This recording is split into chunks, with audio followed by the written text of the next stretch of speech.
Hello everyone, welcome to stock market training. हमने हमारे पिछले वीडियो में सीखा promoter share holding pattern shows how much trust promoters have on own company. Interest coverage ratio should be 4 to 5. Quick ratio should be minimum 1.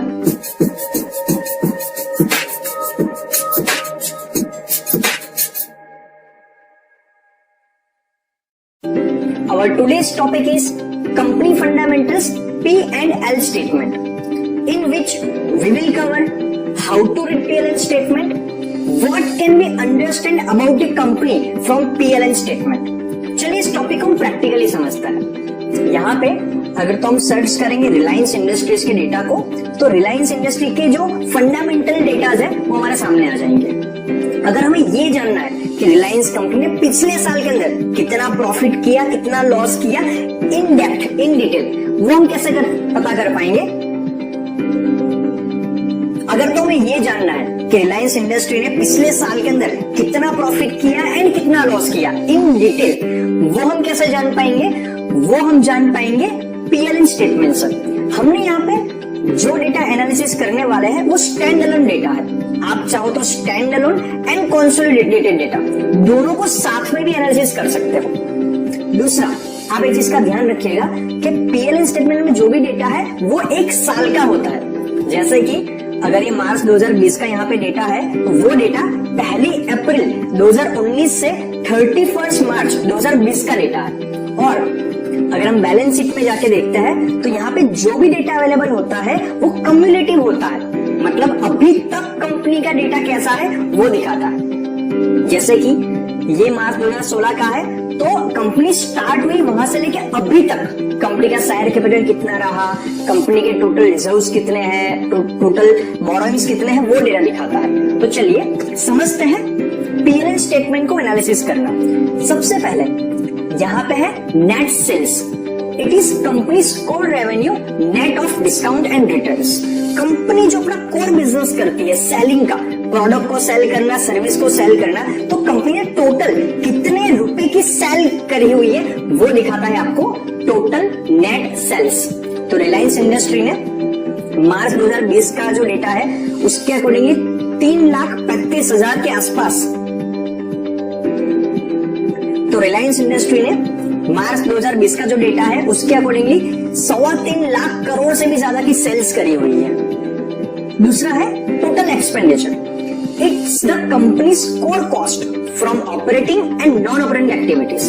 Company को अपने cell करने के अंदर जो भी खर्चा सामने हो रहा है, जो स्टाफ की सैलरी है, जो दुकान का रेंट है, वो सब मिला है। Core activities and non core activity का जो टोटल एक्सपेंडिचर है वो कितना हुआ है? वो हुआ है नियरली 3.25 लाख करोड़ के आसपास। Operating profit, it is the income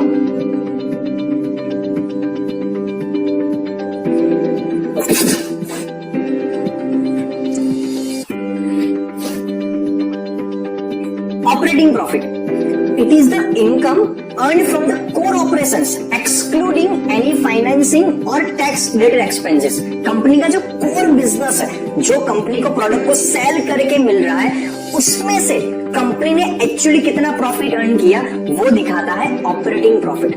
जब भी वर्ड आएगा ऑपरेटिंग तो आप ध्यान से समझिएगा कि कंपनी के जो ऑपरेशंस है, जो कंपनी की कोर एक्टिविटी है, उसके जरिए कंपनी ने कितना प्रॉफिट अर्न किया हमें यहाँ पे वो पता चल पाएगा। तो हम कैसे कर पाएंगे? अगर तो आप नेट सेल्स को माइनस करोगे टोटल एक्सपेंडिचर के अंदर से तो आपको मिल जाएगा ऑपरेटिंग प्रॉफिट। वो हम कैसे पता कर पाएंगे? जो नेट सेल्स है उसमें से हम टोटल एक्सपेंडिचर को माइनस करेंगे तो हमें मिल जाएगा ऑपरेटिंग प्रॉफिट। चलिए चेक करते हैं। 335,978 माइनस 284,295, वो एग्जैक्टली आ जाएगा 51,683 करोड़।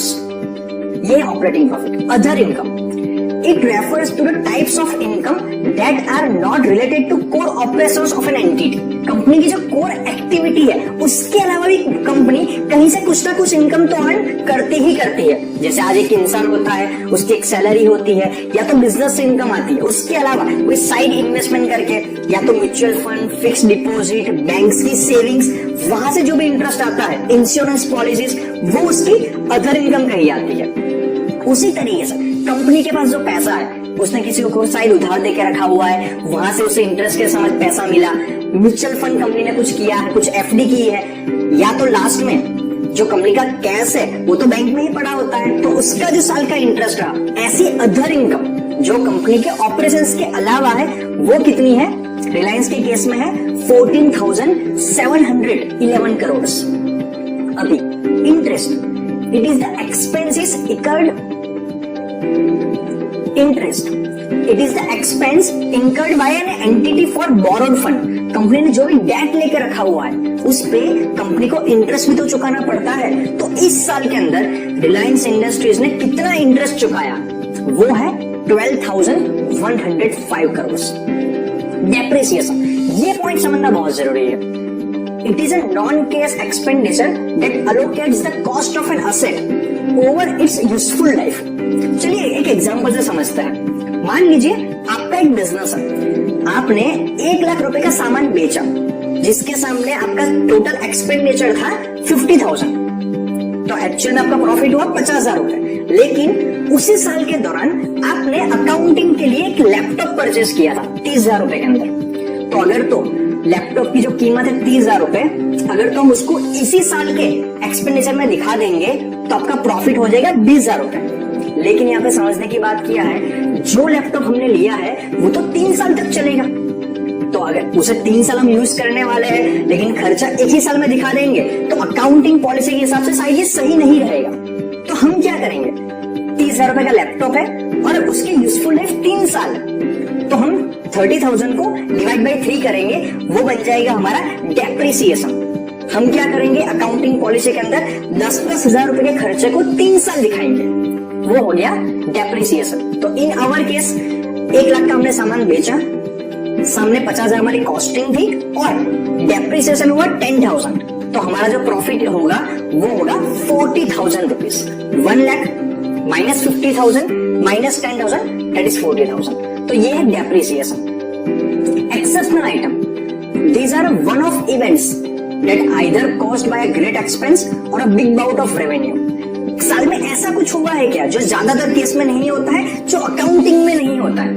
कहीं कोई अर्थक्वेक आ गया, कंपनी के पास इंश्योरेंस नहीं था तो बहुत बड़ा नुकसान हो गया, कहीं कोई फ्लड हो गया, कहीं कोई एक साल में लॉटरी की वजह से प्रॉफिट तो नहीं बढ़ गया।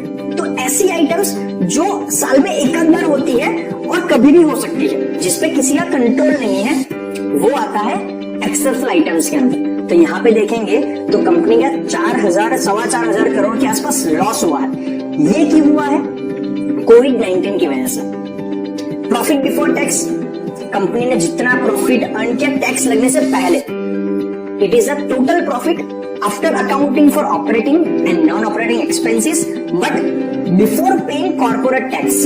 तो रिलायंस के केस में वो है 40,316। ये कैसा आया? चलिए चेक करते हैं। ये हमारा हो गया ऑपरेटिंग प्रॉफिट, उसमें हम अदर इनकम को प्लस करेंगे, ये हो गया।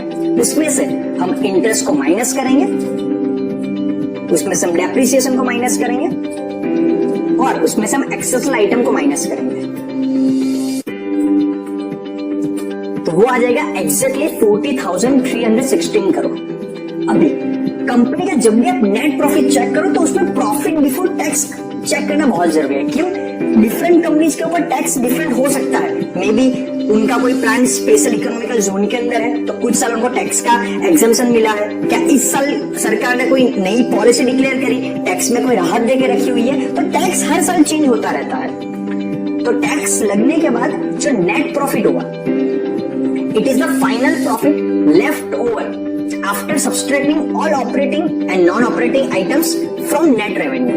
तो रिलायंस के केस में वो है 30,903 करोड़ रुपीस। ये कैसे आएगा? जो हमारा प्रॉफिट बिफोर टैक्स है उसमें से हम टैक्स को माइनस करेंगे, तो ये आ जाएगा नेट प्रॉफिट कंपनी का, और यहाँ पे आपको मिलेगा एडजस्टेड ईपीएस। ये क्या होता है, कंपनी का जितना प्रॉफिट हुआ है उसको कंपनी के total number of outstanding share से हम डिवाइड करेंगे, तो कंपनी ने इस साल के अंदर पर शेयर कितना प्रॉफिट अर्न किया हमें वो मिल जाएगा। तो रिलायंस के केस में वो है 48.29 रुपीज। कंपनी ने एक शेयर के सामने 48 रुपीज के आसपास एक साल में अर्न किया। अगर हम देखेंगे कंसोलिडेटेड स्टेटमेंट्स को, यहाँ पे थोड़ा सा डिफरेंस हो सकता है। अब देखोगे तो यहाँ पे प्रॉफिट थोड़ा चेंज हुआ है, थोड़ा बड़ा है, और ईपीएस में बढ़ा हुआ है। एडजस्टमेंट यहाँ पे ऐड हो जाएगा। अभी आपको ये अगर तो चेक करना है कि कंपनी के एक्सेप्शनल आइटम्स क्या रहा है जिसकी वजह से वो नेगेटिव रहा, या तो फिर कंपनी का इंटरेस्ट कंपनी ने कितना चुका है किस किस को, कंपनी की अदर इनकम कौन कौन सी रही है, तो इसका इन डेप्थ आपको नॉलेज मिल जाएगा डॉक्यूमेंट सेक्शन में एनुअल रिपोर्ट के जरिए। तो अगर आप जाओगे एनुअल रिपोर्ट को ओपन करोगे तो कौन सी ऐसी एक्सेप्शनल आइटम थी कि जिसकी वजह से रिलायंस को 4,500 करोड़ के आसपास का नुकसान हुआ, वो आप पता कर पाओगे यहाँ पे। ये 200-250 पेज की होती है। आप डायरेक्टली सर्च में जाओ, राइट एक्सेप्शनल आइटम्स,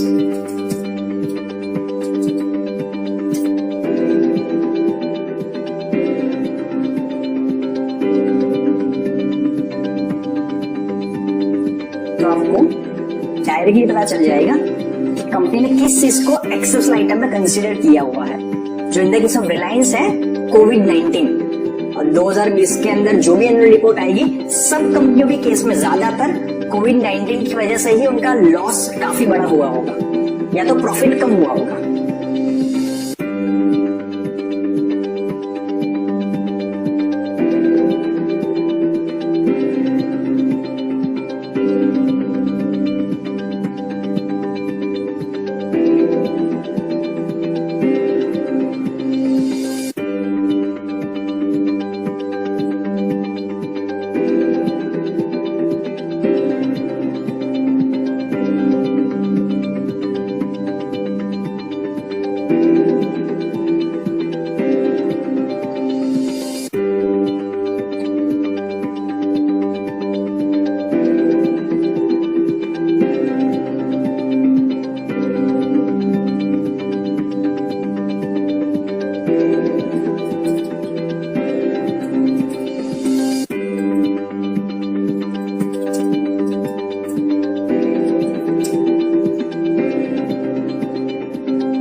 तो आप यहाँ पे देख पाओगे exceptional items on account of covid. Corona virus की वजह से जो भी कंपनी को नुकसान हुआ है, जो कंपनी का प्रॉफिट कम हुआ है, उसे कंपनी ने कंसीडर किया है एक्सेप्शनल आइटम के अंदर।